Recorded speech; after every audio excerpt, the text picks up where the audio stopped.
Dalam melaksanakan tugas koordinasi, KPK berwenang menetapkan dan meminta laporan upaya pencegahan korupsi.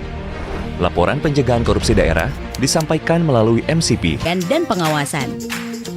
Pelayanan terpadu satu pintu.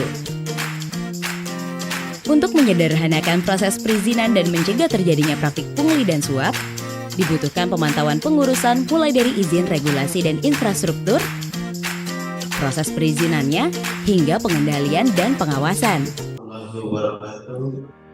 Salam dan salam sejahtera kita semua. Shalom. Yang saya hormati Bambang, saudara saya, SB. Saya hormati Pak Sosial, segenap jajaran di PSB yang saya banggakan, delegasi-delegasi dari semua OPD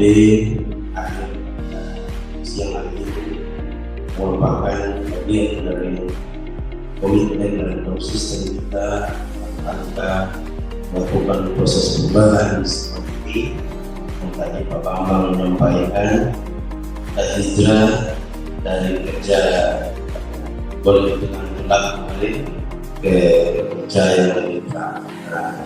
Kita semua menyadari itu bahwa memang kita semua kemarin salah dalam memberikan kerja-kerja yang terbaik.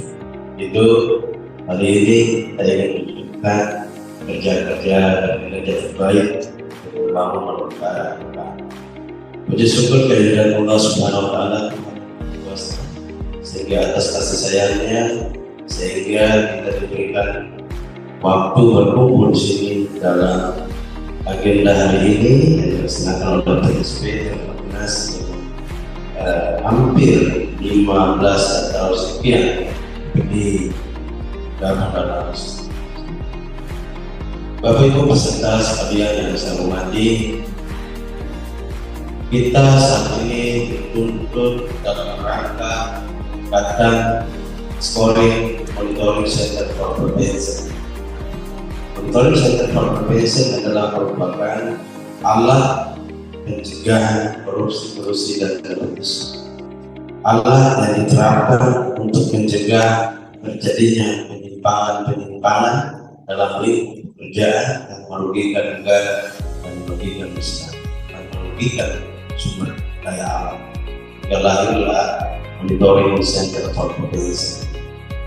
Untuk perizinan itu berada pada kurang lebih 5 besar, ada pertama rencana anggaran, kemudian pengadaan barang dan jasa, lalu pengawasan aktif, perizinannya, lalu manajemen ASN, masuk ke pajak, lalu kemudian ITB, berakhir persoalan teknologi. 8 area ini menjadi penting, terdiri dari beberapa indikator dan indikator, kemudian evidensi berbagai literatur atau berbagai online. Perlu diketahui untuk mengejar ini, kita berada pada posisi 39%. MCP kita 39% rendah di Indonesia. Di Papua saat ini berada pada posisi 94%. Ketika Gubernur LP Lukas NMB ditangkap, lalu kemudian mereka sepakat komitmen lalu melakukan proses perubahan dari semua OPD, dan hasilnya cukup drastis, yaitu 94%. Mereka tertinggi di surga kawasan 5 di Indonesia. 94% mereka sepakat. Jadi proses perubahan itu merupakan komitmen yang tidak hanya pimpinan, tapi komitmen secara menyeluruh dari level 1, 2, 3, 4 dan seluruh staf. Kita bekerja, berpartisipasi, bersinergi dalam rangka menciptakan kinerja terbaik untuk mewujudkan kerja-kerja yang bebas korupsi. Kita harus menyatakan bahwa kita menolak segala bentuk kita menolak segala bentuk kerja-kerja korupsi. Karena korupsi dan nepotisme itu hanya buat bumi ini kita lestari. Orang yang melakukan kerja-kerja korupsi dan etis dan sesungguhnya orang itu tidak sayang kepada diri sendiri. Sehingga demikian para penegak hukum mengatakan apa yang tidak saya pada, sehingga law enforcement perlu ditegakkan. Nah, monitoring sektor provinsi adalah merupakan ungkapan kerja. Untuk itu peran perizinan khususnya di PSP menjadi senter terhadap apbn terkait dengan kerangka perizinan dan transparan. Seiring dengan perkembangan kondisi saat ini, kita ketahui bahwa akhirnya Undang-Undang Cipta Kerja, Undang-Undang Cipta Kerja Nomor 11 2020 untuk mengentarkan proses-proses permisalan. Kita ketahui dari online single submission versi 1.1 online single submission versi 1.1 dan dilihat ada kelemahan kalau Undang-Undang Cipta Kerja Nomor 11 2020 dilahirkan dengan versi terbaru yaitu online single submission risk-based approach atau berbasis risiko ya. Ini yang dan ketika OSS-SBA dilahirkan, maka semua sistem perizinan melalui kota lewat proses SBA atau berbasis. Ini penting sekali. Ketika suatu daerah yang menunda-nunda beberapa OSS-SBA atau OSS berbasis risiko, maka akan dipertanyakan. Kenapa? Kemungkinan masih melakukan proses-proses pelupakan, kemungkinan masih melakukan proses-proses yang haram, itu tidak baik, sehingga OSS-SBA ini harus betul-betul diterapkan di seluruh Indonesia. Itu kita di provinsi Maluku harus dinas PTSP yang terintegrasi dengan kurang lebih 15 atau 17 perizinan harus kita melakukan hal yang sama. Kita ketahui bersama bahwa saat ini juga semua sistem terintegrasi. Kita tidak melakukan proses. Kita sering menyatakan bahwa sumber daya manusia kita di bawah. Memang di kawasan-kawasan lain sumber daya manusia seperti proses rekrutmen ASN sama menggunakan sistem aplikasi biaya yang dikenal dengan sistem biaya. Mereka sistem biaya, kita juga sistem biaya. Mereka menggunakan sistem kita pasti. Soal peluang dari wakil dari pintu lalu kemudian testing dan seluruh anak kita juga lulus praktek. Kita tidak ada alasan lagi untuk mengatakan bahwa sumber daya manusia kita lemah, sumber daya manusia kita kurang, cuma akal saja. Untuk itu kita harus menyatakan ketika aplikasi dashboard kita, maka kita juga menyatakan bahwa kita siap. Jadi persoalan selama ini kita harus sadar bahwa terkadang kita terlalu membuang waktu. Kadang kita terlalu malas, kadang-kadang kita pergi ke kantor, begitu juga yang dari SPV, dari Ternate ke SPV pinjam pulang. Dan diberi kesempatan berpindah di sini, datang pinjam pulang ke ASN, ke rumah dinas Rebah, kemudian dapat balik lagi pinjam, begitu terjadi. Datang pinjam pulang Rebah, balik lagi. Sambil itu apa kita harus menyatakan sikap bahwa kita hadir memenuhi ruang kantor, lalu kita juga menyatakan bahwa kawan keuangan jangan lagi menunda dan tidak mau ada, itu sikap kita. Tapi kalau di dalam kantor juga kosong sana sini ruang ada orang, Pak Bambang juga bekerja menerapkan sistem digital, menerapkan networking, semua tidak bisa terlaksana karena melihat orang tidak ada. Kemudian Pak Bambang kemudian juga kembali pulang dari bahkan sampai sekarang. Itu praktek-praktek ini jangan lakukan. Semua sistem telah terintegrasi. Kita lihat kalau kita bertahan di Indonesia, tidak ada dalam sistem yang disebut dengan KPLT, kualifikasi baru lapangan usaha Indonesia, dan itu semua sudah terdeteksi dan terkoreksi, semua semua tanah tinggal apapun di wilayah negara itu sudah terpetakan. Kita harus masuk dalam mereka. Saat ini dikenal dengan KBRI 5 digit, lalu kemudian seluruh pelaku usaha dan sistem usaha sudah terkoreksi dari kategori A sampai kategori yang kesekian untuk menerangkan bahwa kita ini ke depan sudah sistematis, liberal, dan terpetakan. Kita kemarin mendorong agar Dinas PU dan perkenalan di RTRW. RTRW ini penting sekali. RTRW juga memberikan investasi yang sangat tinggi. Ada 3 keunggulan dari penerapan online single submission. Yang pertama adalah terintegrasi. Bapak Ibu belum tahu, yang pendatang baru di sini. Jadi online single submission adalah salah satu model yang diterapkan saat ini yang memang ini diinginkan oleh misi KPK.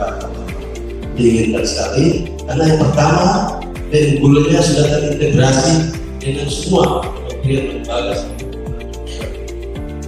Kita harus masuk ke situ karena dengan masuk dalam penerapan online single submission itu maka tentu proses-proses itu bisa lebih mudah, lebih efisien, transparan, dan terbuka dan bisa dibaca oleh semua orang dan bisa dibaca oleh peneliti audit, dibaca oleh penguasa-penguasa aktif, semua bisa dibaca karena sudah terintegrasi. Ini memberikan kemudahan. Jangan kita lagi berada pada posisi-posisi manual sistem. Sehingga kalau ada gangguan basis seperti ini, maka mohon bagian tenaga-tenaga IT ya Bapak ya, untuk bisa disiapkan membantu proses. Yang kedua keunggulan dari online single submission berbasis risiko adalah persoalan waktu. Kita ketahui bersama bahwa sistem perizinan tempo dulu itu kita masukkan pendaftaran kapan permohonan, kapan keluar tahap yang kita begitu panjang. Kita tidak tahu tahapannya panjang, kalau waktunya pun kita tidak tahu. Sehingga izin yang kita dapatkan itu juga kita tidak tahu. Kalau kita dapatkan, semua proses nanti ada permainan di bawah. Jadi ini tidak boleh dilakukan online single submission berbasis. Kemudian yang ketiga, kalau metode-metode yang terdahulu sistem perizinan dilakukan untuk semua pelaku usaha, maka dalam online single submission ini tidak diperuntukkan untuk semua ya pelaku usaha, tapi dilihat pada tingkatan sertifikasinya. Sertifikasi dasar yang dilihat karena sertifikasi dasar berkontribusi terhadap tingkat risiko. Coba Bapak ya, berkontribusi pada tingkat risiko. Di situ akan dilihat dulu apakah ini risiko rendah atau rendah menengah, ya rendah menengah tinggi atau tinggi. Di situ yang harus dikualifikasi. Sehingga dalam menentukan perizinan terakhir apa yang dikeluarkan maka tingkat kerawanan ini tingkat risiko. Kenapa tingkat risiko itu dilihat? Karena memang logika juga jalan. Kalau dulu kita melakukan proses berbasis izin ya, sekarang berbasis risiko. Risiko ini penting. Kenapa ini penting? Kita lihat eksploitasi di dunia usaha. Kita di sini ada sektor pertambangan. Ada sektor pertambangan, berapa besar risikonya? Kita lihat dunia perikanan, berapa besar risikonya? Kita lihat dunia kehutanan, berapa besar risikonya? Tidak boleh kita samakan antara usaha di produk pisang sama dengan usaha pertambangan. Tingkat risikonya berbeda, tingkat klasifikasinya berbeda. Untuk itu, pengelompokan risiko ini menjadi penting sekali yang semua sudah terdeteksi dalam sistem online single submission berbasis. Ini penting sekali. Sehingga dengan mengetahui tingkat risiko, maka pelaku ini apa yang dilakukan. Kalau misalnya dia usaha kecil dan risikonya rendah, ya cukup NIB saja. Begitu Bapak, cukup NIB. Tapi kalau dia misalnya misalnya risiko rendah, kita bisa saja cukup NIB dan sertifikat. Lalu kemudian risiko menengah tinggi, maka diberikan NIB sertifikat plus yang koreksi yang diberikan oleh Kementerian atau Investasi. Lalu yang tinggi, maka tentu melalui proses perizinan dan persetujuan oleh Komite Kooperatif. Nah, kalau yang tinggi perlu ada persyaratan KPR, kegiatan kesesuaian uang yang properti, kemudian kegiatan lingkungan. Untuk usaha kecil dan risiko rendah ada yang disebut dengan perizinan tunggal. Perizinan tunggal itu di mana orang cuma usaha bisa, lalu kemudian cuma mendapatkan sertifikat halal, lalu kemudian SMI, itu dipuding langsung. Ada garansi bahwa usaha kecil dan risiko rendah itu mendapat garansi SMI. Dari mana lahirnya SMI? SMI terlahir dari Badan Standarisasi Nasional. Jadi kalau misalnya membuat kerupuk pisang di Ternate sini sudah ada SMI, maka dia sejajar dengan membuat kerupuk pisang yang ada di Malaysia bersama sudah ada SMI. Kemarin teman-teman ada telepon saya Bapak. Mereka bilang, Pak, kita punya anak SMA ini mau masuk ke SMA 1, mau masuk ke SMA 8, tidak mau masuk SMA ini. Saya tanya di mereka, saya bilang SMA itu kan, katanya gurunya dulu, Anda punya SMA akreditasi apa? SMA itu akreditasi A, SMA 8 akreditasi apa? Kan sama akreditasi ya, sama.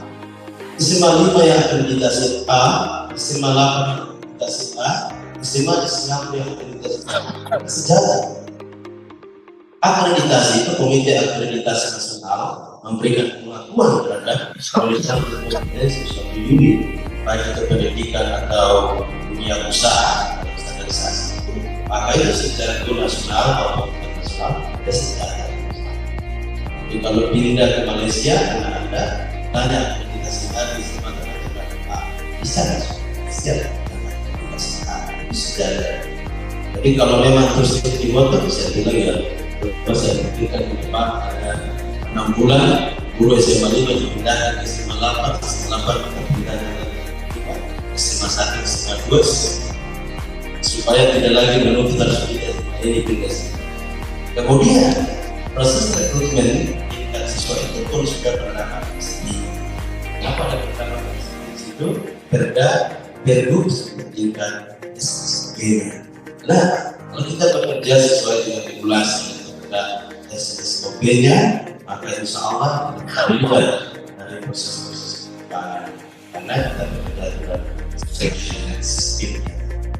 Begitu Bapak-Bapak Ibu-Ibu sekalian, saya kira ini penting sekali untuk perizinan yang terintegrasi yang harus kita lakukan. Kalau misalnya ada gangguan teknis, segera kita selesaikan. Karena perizinan yang tersesuaikan dengan luar, tersesuaikan dengan kondisi. Kemudian proses perizinan yang kita lahirkan betul-betul kita berisiko kita dapat bertahan secara politis. Dalam rangka apa? Sehingga development sustainability keberlanjutan pembangunan ini betul bertahan masyarakat. Bapak Ibu sekalian, saya kira ini penting dapat dari setiap profesi yakin di dunia perizinan. Bapak Ibu sekalian, kemudian mana sehingga RT/RW juga tidak bergerak dan cepat terselesaikan sehingga proses perizinan sesuai dengan peruntukan tata ruang. Tidak boleh lagi setelah 5 orang, tidak boleh lagi setelah 10 orang lalu kemudian kita birokrasi bermain di atas kertas dan kemudian peruntukan pribadi dan merugikan negara kemudian berakhir pada persoalan-persoalan hukum. Itu kepada Bapak Ibu sekalian, itulah yang dapat saya sampaikan. Lebih kurang mohon maaf, lebih tahu dari saya. Assalamualaikum warahmatullahi wabarakatuh.